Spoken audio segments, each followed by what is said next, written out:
രാത്രി മഴ പെയ്തു കഴിഞ്ഞതിനാൽ റോഡൊക്കെ ഇരുണ്ടും ഒറ്റപ്പെട്ടും കിടന്നു. ഞാനും എന്റെ സുഹൃത്തും ചേർന്ന് ബൈക്ക് ഓടിച്ചു വീട്ടിലേക്ക് മടങ്ങുകയായിരുന്നു. സമയം 12 അടുത്ത്.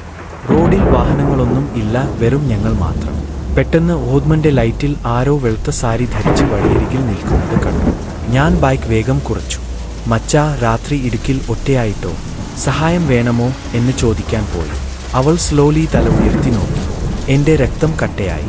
അവളുടെ കണ്ണുകൾ ഇല്ല, വെറും കുഴി. മുഖം മുഴുവൻ വെള്ള നിറം, വായിടത്ത് ചിരിയാണെന്ന് തോന്നിച്ചുരിച്ചു. സുഹൃത്ത് നിലവിളിച്ചു, വേഗം കൂട്ടിപ്പോടെ. ഞാൻ ബൈക്ക് ഫുൾ ജംപിൽ എടുത്തു. പക്ഷേ ബൈക്ക് മോഷോഡിൽ നോക്കിയപ്പോൾ അവൾ ഓദ്മന്റെ പിന്നിൽ ഇരിക്കുന്ന പോലെ. മുടി മുഴുവൻ എന്റെ മുഖത്തേക്ക് വീശുന്നത് പോലെ തോന്നി. എന്റെ കൈകൾ വിറച്ചു, ശ്വാസം മുട്ടി.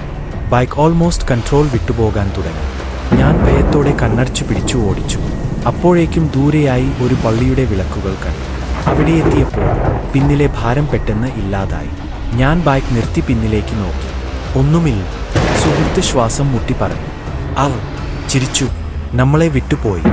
ആ രാത്രി കഴിഞ്ഞിട്ട് ഇന്നുവരെ രാത്രി യാത്ര ചെയ്യുമ്പോൾ ആരെങ്കിലും ഓദ്മന്റെ പിന്നിൽ ഇരിക്കുന്ന പോലെ തോന്നാറുണ്ട്.